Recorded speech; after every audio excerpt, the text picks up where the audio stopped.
उत्तर भारत और दक्षिण भारत की परंपरा रही है, आप सब उससे परिचित हैं। ये जो रामभद्र दीक्षित हैं, ये दक्षिण परंपरा के आचार्य हैं, लेकिन अपने पांडित्य से या उनके ग्रंथों को, काव्यों को पढ़ने से लगता है कि आचार्य भी हैं, सहृदय कवि भी हैं और संवेदनशील टीकाकार भी हैं। जब इसकी चर्चा उनकी रचनाओं के माध्यम से होगी तो वहाँ ये क्यों कहा, इसकी जिज्ञासा तभी शांत होगी। हम इतना कह सकते हैं कि इतना परिचय देने से ये तो निश्चित हो गया कि केवल कारित्री प्रतिभा नहीं थी, भावित्री प्रतिभा भी थी, जो आप लोग काव्य प्रकाश इत्यादि में पढ़ते रहते हैं। अब सबसे पहले हमने ये जो कहा कि ये दाक्षिणात्य परंपरा के थे और तमिल आचार्य थे, इनका समय क्या रहा होगा?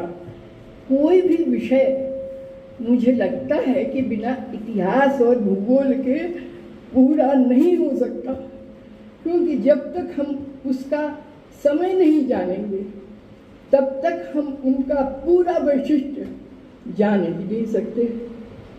तो सब लोग यहाँ छत्रपति शिवाजी से परिचित होंगे।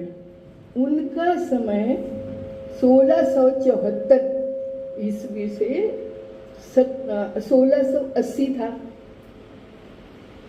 उनके ही छोटे सौतेले भाई थे वेंका जी। बहुत से प्रबुद्ध छात्र होंगे जिनकी इतिहास में रुचि होगी, तो वेंका जी का नाम इकोजी भी कहीं कहीं मिलता है, इकोजी भोसले, है ना। उन्हीं के पुत्र ये शाह जी थे, शाहजी भोसले। अब ये चर्चा या इतना इतिहास अंतः साक्ष्य के रूप में भी मिलता है और उनकी शिष्य परंपरा में, रामभद्र दीक्षित इत्यादि की शिष्य परंपरा में भी कहीं आया है। तो इसका मतलब जो शिष्य परंपरा के ग्रंथ हुए उसमें भी उनका नाम उल्लेख है। तो इन्हीं जो वेंकोजी सौतेले भाई थे छत्रपति शिवाजी के, इन्हीं के पुत्र थे शाह जी। और ये रामभद्र दीक्षित शाह जी की ही सभा में थे।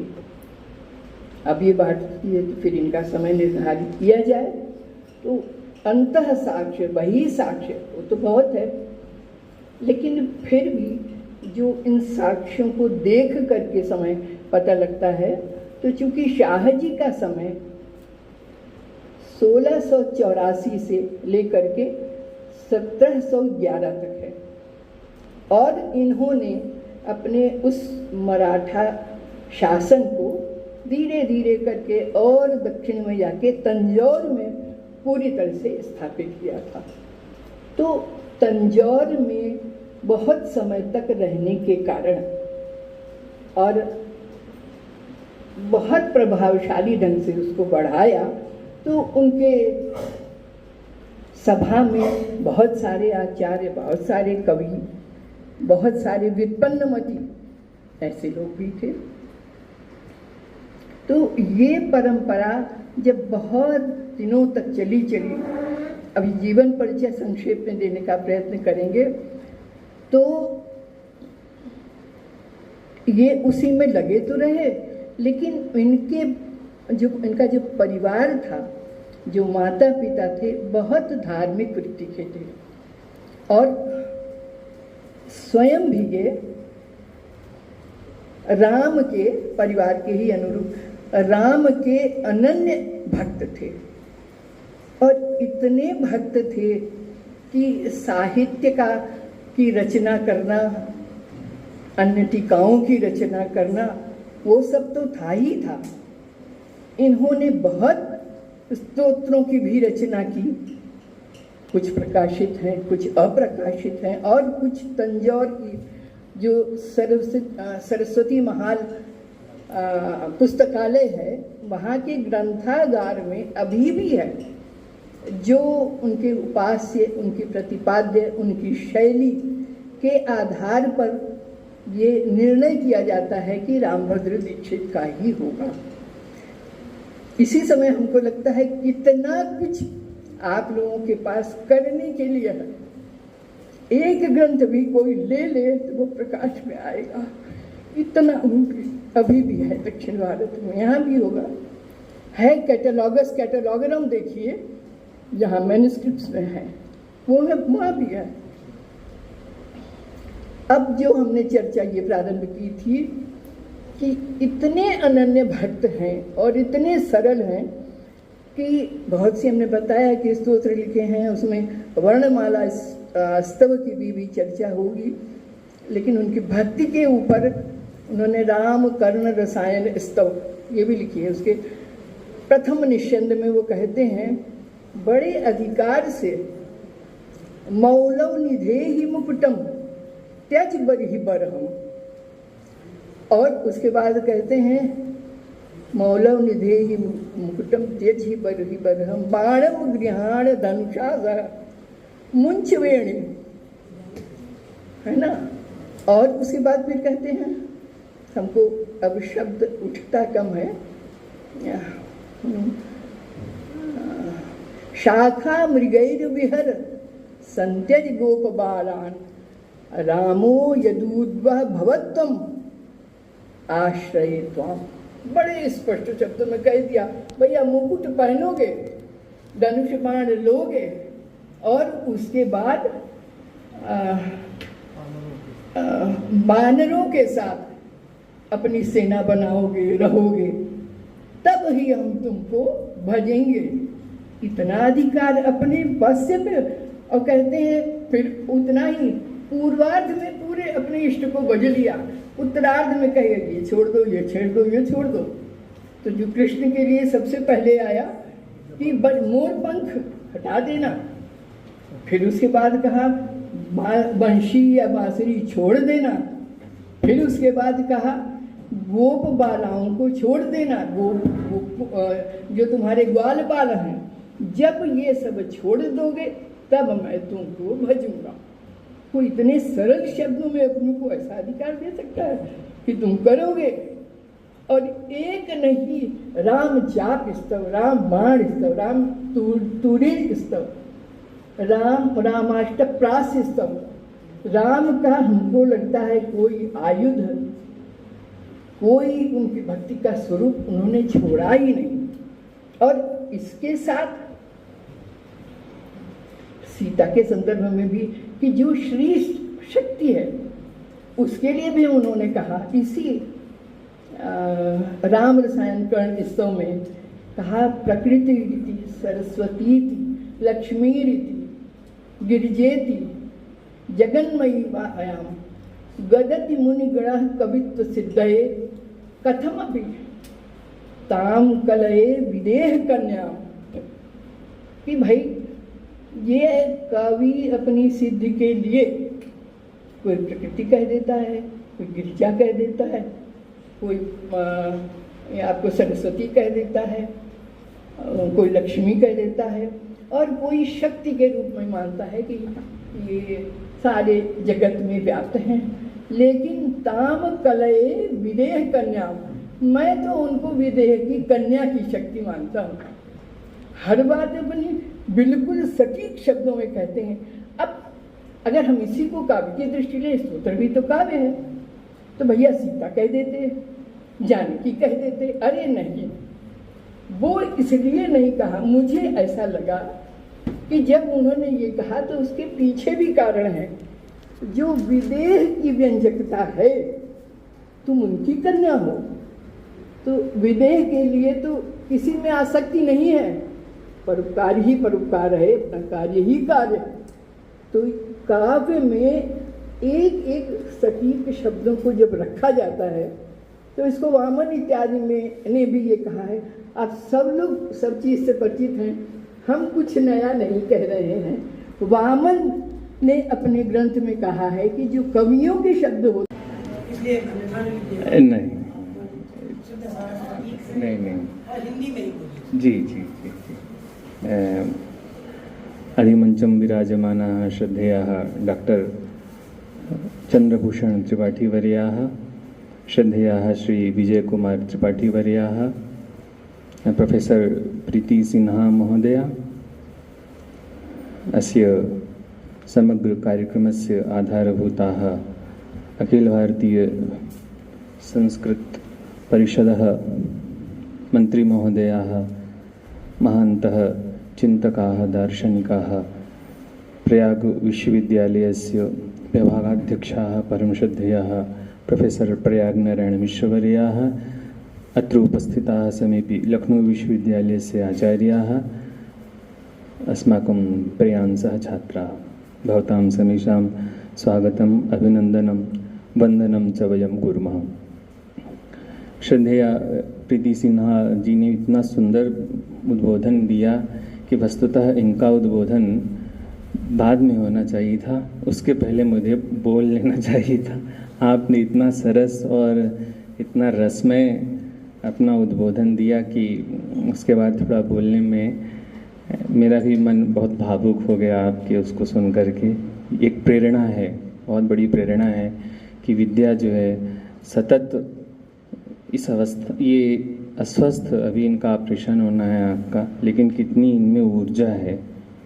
ये विद्या जो है बहुत बल देती है और इसकी साक्षात ये प्रतिमूर्ति हैं। श्रद्धेया प्रोफेसर रेखा शुक्ला जी, जो जिनके उससे यह कार्यक्रम प्रारंभ हुआ था, जिनके व्याख्यान से ही आज उसका ये 25वां क्रम है।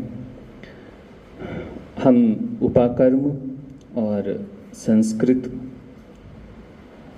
इसको लेकर के कुछ, आप सभी लोग जानते हैं, उपाकर्म, रक्षाबंधन, संस्कृत दिवस, ये सब परस्पर एक दूसरे से अन्योन्याश्रित हैं।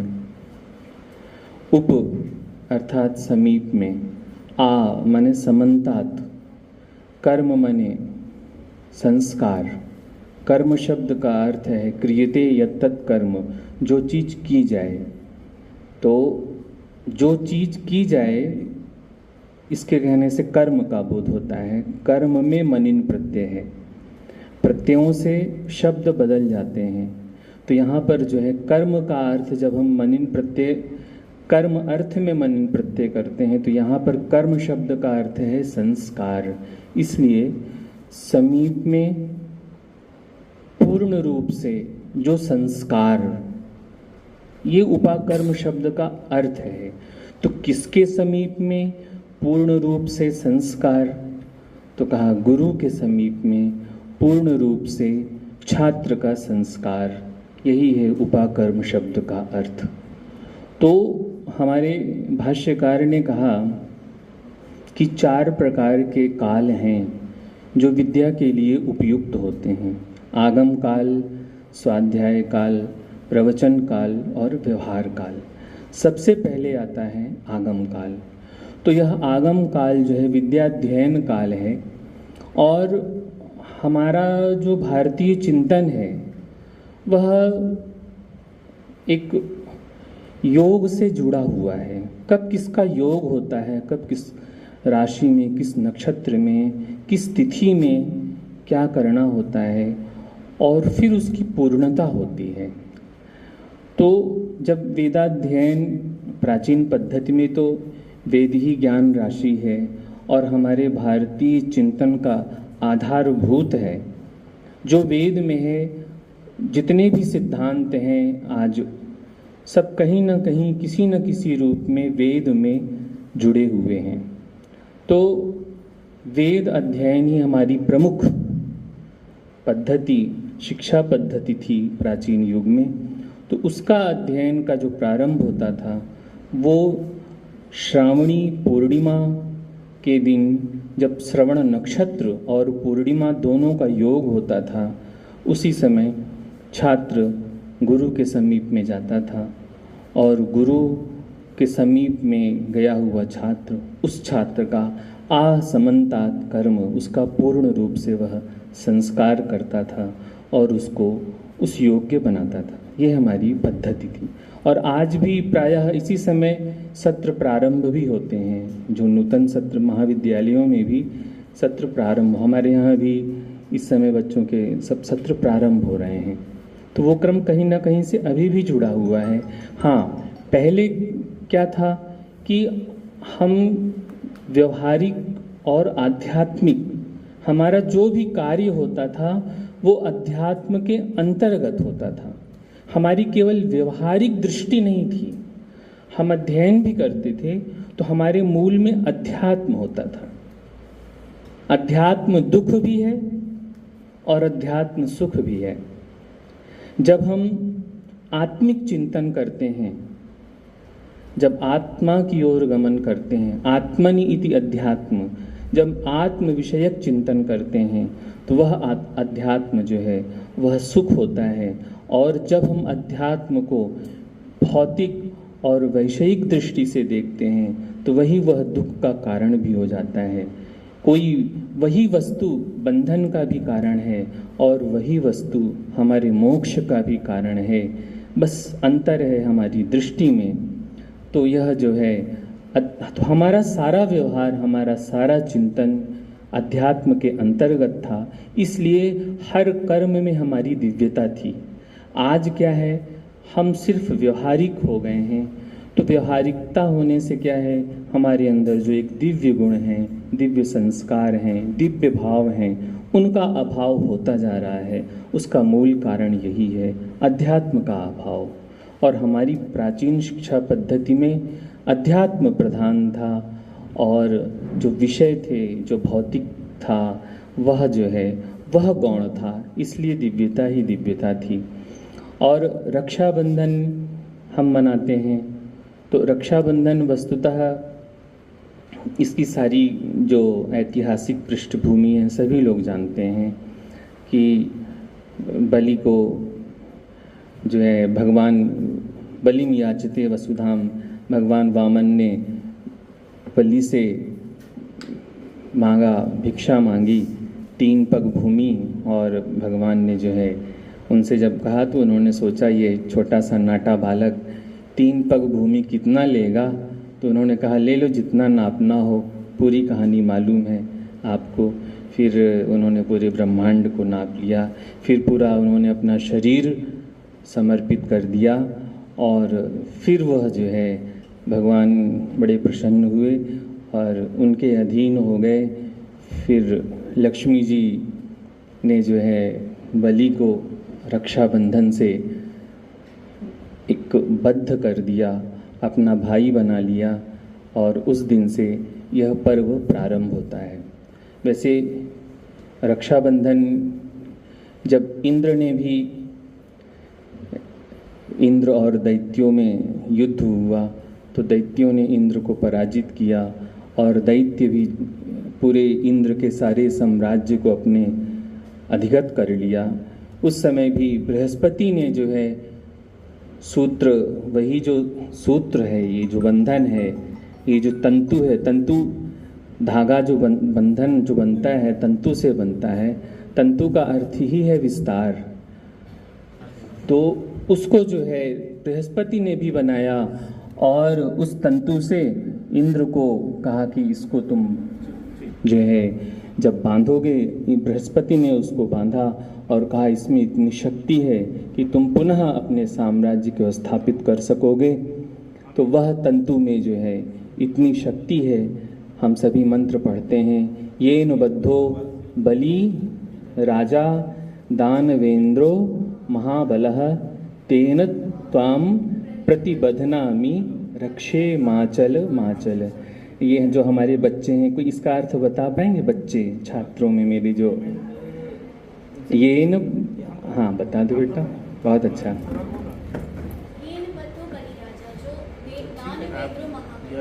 जो दानवों के इंद्र राजा बलि थे वो बहुत ही बलशाली। तेन त्वाम प्रतिबध्नामि रक्षे माचल माचल। ठीक, बहुत सुंदर, बहुत सुंदर, ठीक, बहुत अच्छा। तो येन माने जिस सूत्र के द्वारा, जो सूत्र, जो धागा, तंतु, येन तंतुना, जिस तंतु से राजा बलि बांधे गए, ठीक तेन त्वाम प्रतिबध्नामि, उसी तंतु से मैं आप लोगों को भी बांध रहा हूँ। और जैसे उसने बलि की रक्षा की थी, राजा इंद्र की रक्षा, यहाँ पर दानवेंद्रो महाबलः, दानवों में जो श्रेष्ठ, इंद्र का बहुत अर्थ है, तो दानवेषु इंद्रः श्रेष्ठः महाबलः बलिः येन सूत्रेण प्रतिबद्धः तेनैव सूत्रेण अहम त्वाम प्रतिबध्नामि। तो वह सूत्र पहले हमारे जो पुरोहित होते थे, वह मत्स्य पुराण में भी लिखा हुआ है कि हमारे जो पुरोहित होते थे वही जो है हमारे राजा को और प्रजा को वही सूत्र वो बांधते थे और इसी भाव से बांधते थे उनकी अचल प्रतिष्ठा के लिए। और वह धीरे धीरे कालांतर में भाई अपने बहन को बांधने लगी और मूल में कोई किसी को भी सूत्र बांध सकता है, मूल में भाव रक्षा का है, उसके कवच के रूप में वह कार्य करता है। और बात है संस्कृत की, संस्कृत का मूल नाम है दैवी वाग, और यह दैवी वाग अनादिकाल से, अनादि निधना वाग उत्सृष्टा स्वयं भुआ। यह जो है संस्कृत जो शब्द हमने कहा, वह संस्कृत माने सिर्फ संस्कार युक्त, जो भी संस्कार युक्त हो वह संस्कृत है। वह भाषा हो या हमारा चिंतन हो या हमारी बोलचाल हो या हमारा संस्कार हो, इसीलिए संस्कृत संस्कार जो हमारे यहाँ प्रारंभ होता है, वो षोडश संस्कार, वह क्या है, वह भी संस्कृत है। तो इसलिए हमारे यहाँ संस्कार की प्रधानता थी। जब भी हम कोई कार्य करते थे तो उसमें संस्कार को देखा जाता था, संस्कार की प्रधानता थी। अतः जो हमारे षोडश संस्कार हैं उनके अनुसार हमारा आरंभ से लेकर और इस भौतिक शरीर के समाप्ति तक हमारे सारे संस्कार होते थे। उन संस्कारों के अनुसार, उस वर्णाश्रम व्यवस्था के अनुसार हमारी जीवन पद्धति, हमारी आचार पद्धति होती थी। और पूरा हमारा जो राष्ट्र है, हमारा जो पूरा विश्व है, हमारा जो पूरा चिंतन है, वह सब संस्कारमय होता था। इसलिए हमारे आपस में जो संबंध होते थे, हमारे जो आपस में प्रेम, सौहार्द, बंधुत्व, वसुधैव कुटुंबकम, यह जो भाव था, सर्वे भवन्तु सुखिनः सर्वे सन्तु निरामयाः, इसका जो भाव था वह हमारे जीवन में था, सभी के जीवन में था। और वह पुनः स्थापित हो। हम उपाकर्म और रक्षाबंधन और संस्कृत दिवस, संस्कृत जो है बहुत ही व्यापक है। यह इसकी व्यापकता आप सभी इससे पूर्ण रूप से परिचित हैं। बस बात इतनी है कि इसको हम अपने आचार विचार में, अपने व्यवहार में और इसको ज़रूर पढ़ें। और इसकी जो भाषा है, इसकी जो दिव्यता है, जब हम बोलेंगे तभी उसकी जो शक्ति है, उसकी जो दिव्यता है वो हम में आएगी। और मुझे बहुत ही अच्छा लगा यहाँ पर श्रद्धेय मिश्र जी ने मुझे बुलाया और इतने अच्छे विद्वान और श्रद्धेया प्रीति सिन्हा मैडम का हमने आज व्याख्यान सुना। और हमारे जो बच्चे अभी ये इन बद्धों का अर्थ बताए, बहुत बड़ी बात, बहुत अच्छा। किस विद्यालय से बच्चे आए थे? बहुत सरस्वती विद्या मंदिर में तो वस्तुतः बहुत ही संस्कार दिया जाता है। हाँ, नाम बताओ विद्यालय का। अच्छा, बहुत सुंदर। ये बहुत बड़ी बात है कि आप लोग इस उपाकर्म और रक्षाबंधन और संस्कृत दिवस और उसको लेकर के प्रतियोगिताओं में आपने प्रतिभागिता की। आप सभी को बहुत शुभकामनाएं, बहुत शुभ आशीर्वाद, मंगल वचन सभी को समर्पित हुए। पुनः यहाँ पर सभी उपस्थित श्रद्धेय जनों को प्रणाम करते हुए अपनी वाणी को विराम देता हूँ।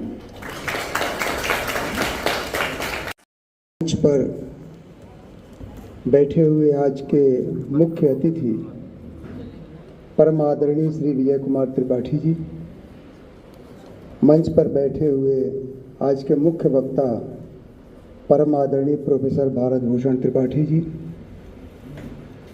मंच पर बैठी हुई हम लोगों की बहुत आदरणीय डॉक्टर प्रीति सिन्हा जी, मंच पर बैठी हुई हम लोगों की आदरणीय रेखा शुक्ला जी, इलाहाबाद विश्वविद्यालय के संस्कृत विभाग के विभागाध्यक्ष प्रोफेसर प्रयाग नारायण मिश्र जी, लखनऊ विश्वविद्यालय संस्कृत विभाग के विभागाध्यक्ष प्रोफेसर अभिमन्यु सिंह जी,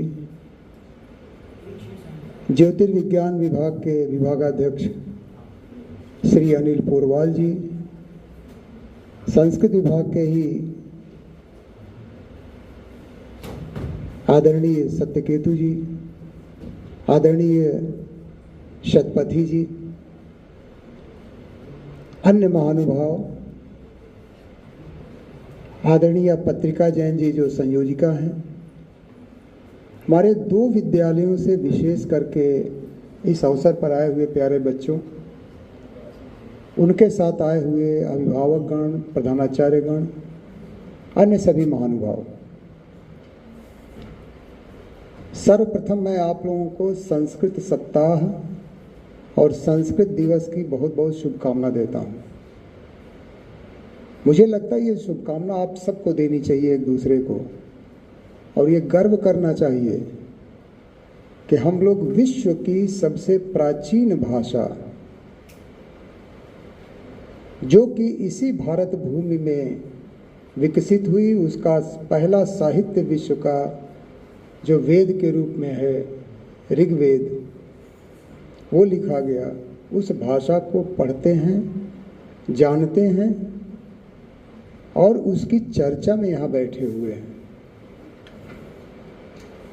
और मुझे बड़ी खुशी है कि ये छोटे छोटे बच्चे जो हैं, इन्होंने भी संस्कृत में चाहे कविता पढ़ी हो, चाहे संभाषण किया हो, कितनी रुचि है इनकी संस्कृत में। जब हम देखते हैं कि बड़ी कक्षाओं में संस्कृत के छात्रों की कमी होती जा रही है और ये नई पीढ़ी के बच्चों में रुचि आ रही है, तो निश्चित रूप से मैं बड़ा आशान्वित हूँ कि संस्कृत और संस्कृति का भविष्य अच्छा है।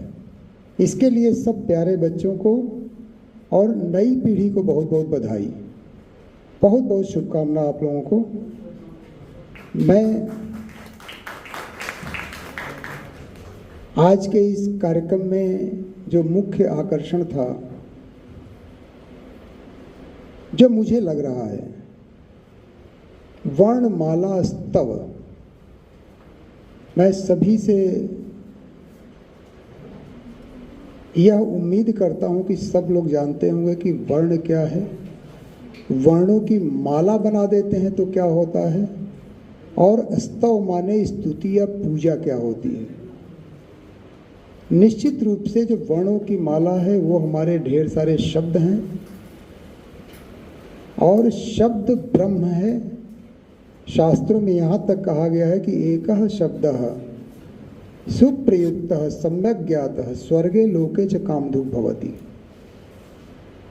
हमें उस वर्ण की, वर्णमाला की, उसके अभिधा, लक्षण और व्यंजना से निकले हुए अर्थों की सदैव पूजा करनी चाहिए, और ये प्रयास करना चाहिए कि हमारे मुंह से जो कुछ निकले वो पूजा के शब्द हों, किसी की निंदा के, किसी के हिंसा के शब्द न हों।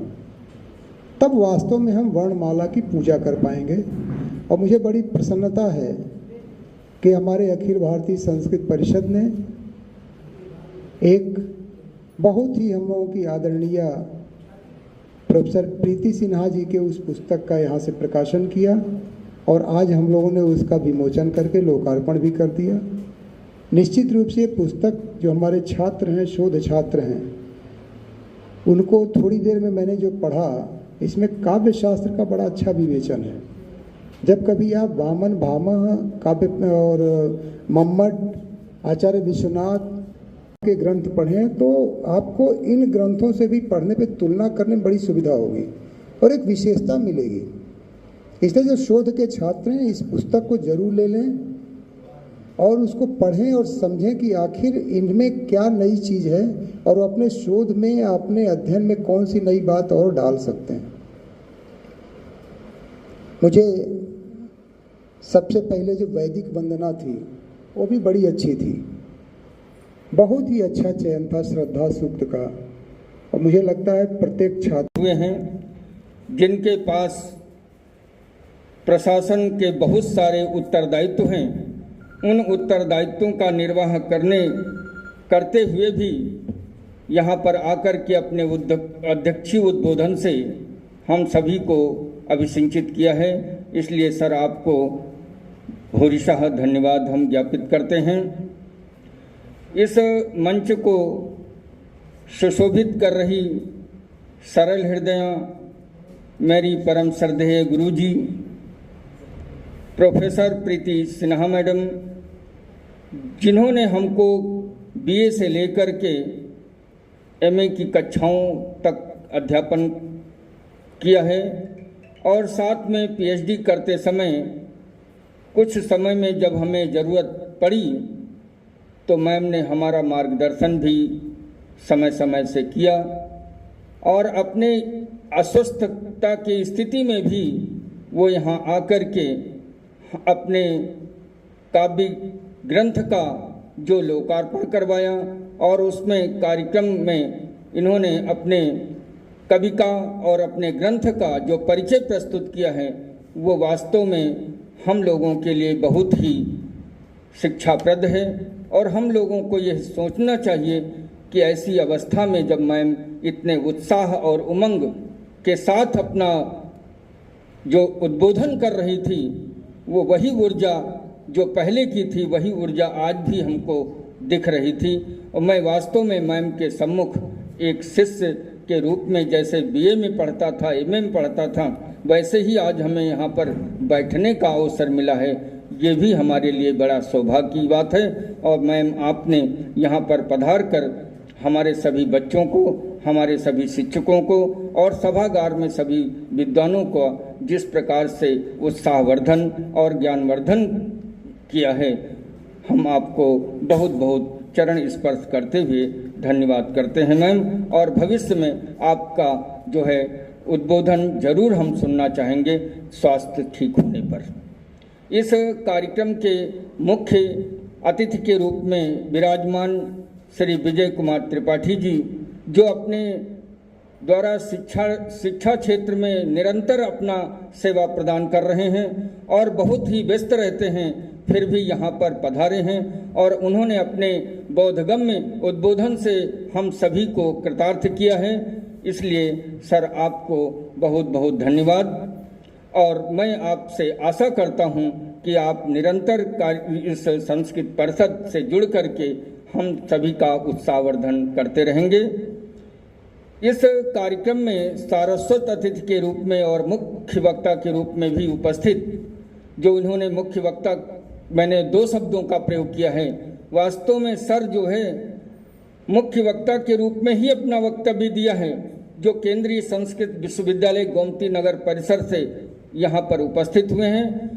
आपने इतनी सरल और सुबोध शैली में वक्तव्य जो है संस्कृत भाषा में देने के लिए उपस्थित हुए, लेकिन सर का ज्यों ही आदेश हुआ या निवेदन किया सर ने कि हिंदी में हमारे बच्चों के लिए थोड़ा उपदेश कर दीजिए, सर ने तुरंत अपनी भाषा को बदल करके हिंदी में इतना सरल शब्दों में बच्चों को हमारे समझाया, हमको समझाया, हमारे सभी शिक्षकों को, और अपने विषय को केंद्र बिंदु बना करके ही विषय को उपस्थापित किया है। सर आपको हम बहुत बहुत अभिनंदन और धन्यवाद करते हैं, और आशा करते हैं भविष्य में भी आपसे इसी प्रकार के हमको उद्बोधन हमें प्राप्त होते रहेंगे। इस मंच पर उपस्थित इलाहाबाद विश्वविद्यालय प्रयागराज से आए हुए और जो संस्कृत तथा प्राकृत भाषा विभाग लखनऊ विश्वविद्यालय में डॉक्टर प्रयाग नारायण मिश्र जी रहे हैं, और वो उन्हीं के देखरेख में यह कार्यक्रम संपन्न होता है, जो निरंतर इलाहाबाद में रहते हुए भी यहाँ की हर गतिविधि को ध्यान देते हैं और हम लोगों का मार्गदर्शन करते रहते हैं। सर के प्रयास से ही इस प्रकार के जो कार्यक्रम का आयोजन होता है। सर आपको बहुत बहुत धन्यवाद ज्ञापित करते हैं हम। और इस कार्यक्रम की जो शुरुआत डॉक्टर रेखा शुक्ला जी के द्वारा हुई थी, आज 2 साल पूर्ण होने के अगला तीसरे साल का प्रथम दिन है, वहाँ पर जो है मैम उपस्थित हैं। और ये बहुत बड़ी बात है कि मैम हर कार्यक्रम में आने की पूरी कोशिश करती हैं। मैम आपको भी हम बहुत बहुत धन्यवाद ज्ञापित करते हैं, अपने द्वारा भी और कार्य परिषद अपने संस्कृत परिषद के द्वारा भी। इस कार्यक्रम में संस्कृत तथा प्राकृत भाषा विभाग लखनऊ विश्वविद्यालय से पधारे हुए डॉक्टर अशोक कुमार सतपथी जी, डॉक्टर सत्यकेतु जी, डॉक्टर गौरव सिंह जी और डॉक्टर शोभाराम दुबे जी, जिन्होंने अपने बहुमूल्य समय निकाल करके यहाँ 11:30 बजे से उपस्थित होकर के अपना पूरा सहयोग कर रहे हैं।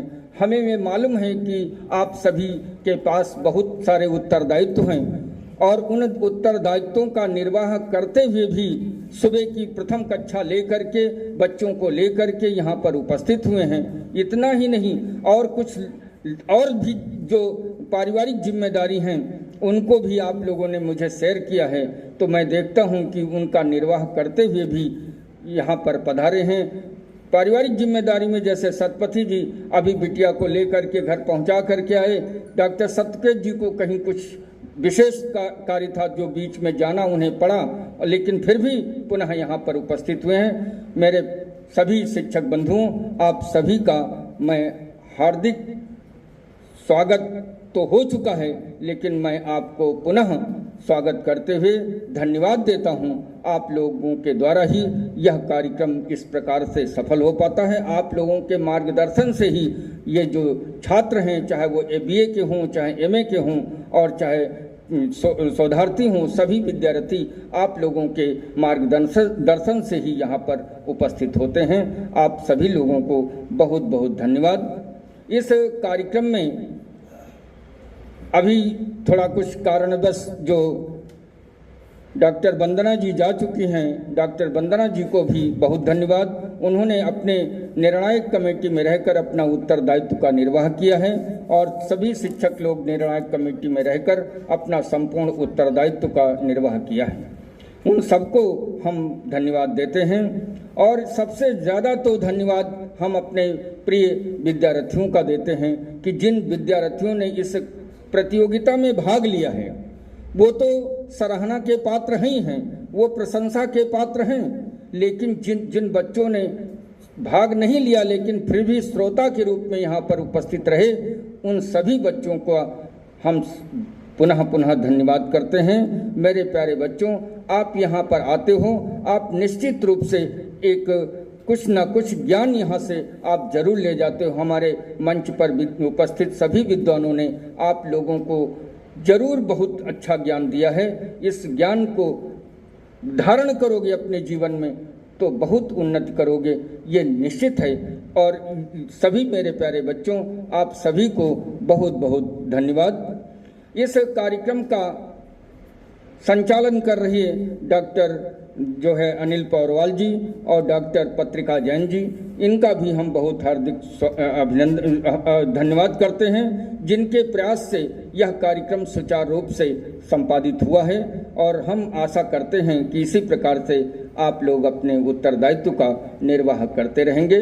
इस अखिल भारतीय संस्कृत परिषद के कार्यकारिणी के सभी पदाधिकारियों को हम धन्यवाद करते हैं, क्योंकि आप लोगों के मार्ग निर्देशन से और आप लोगों के निरंतर सहयोग से ही यह कार्यक्रम संपन्न हो पाता है, अन्यथा यह कार्यक्रम संपन्न होना संभव नहीं है। आप लोगों के द्वारा निरंतर हम लोगों को निर्देश प्राप्त होते रहते हैं, उस निर्देशों का पालन करने की हम निरंतर कोशिश करते हैं और कोशिश करते रहेंगे। और इस कार्यक्रम का जो संपादन करने का संपूर्ण उत्तरदायित्व जो हमारे यहाँ कर्मचारी लोग हैं, रमेश जी हैं, साक्षी जी हैं, सरोज जी हैं, जो कार्यक्रम की डेट निश्चित होने के 10 दिन या 7 दिन पहले से इस कार्यक्रम की तैयारी में लग जाते हैं, उनके निरंतर प्रयास से इस प्रकार का कार्यक्रम संपन्न होता है। इसलिए उन कर्मचारियों को भी हम धन्यवाद देते हैं। और इस कार्यक्रम में पधारे हुए पत्रकार बंधु जो कुछ बीच में आए और चले गए, लेकिन हमारी जो है सूचना को पेपरों में प्रकाशित करेंगे, जिससे हमारे कार्यक्रम का प्रचार और प्रसार समाज में होगा और समाज उससे निरंतर लाभान्वित होगा। उन पत्रकार बंधुओं का भी हम धन्यवाद करते हैं और आशा करते हैं कि वो लोग भी हमारा निरंतर इसी प्रकार से सहयोग करते रहेंगे। मेरे प्यारे बच्चों, आप सब लोगों को हम पुनः धन्यवाद करते हैं, क्योंकि बिना श्रोता के, बिना प्रतिभागियों के तो यह कार्यक्रम बिल्कुल न हो पाता। तो मेरे प्यारे बच्चों, आप सबको पुनः पुनः धन्यवाद। इसके बाद हम आप इस सभागार में उपस्थित सभी लोगों को यथोचित प्रणाम करते हुए अपनी वाणी को विराम देते हैं। जय तो भारतम, जय तो संस्कृतम।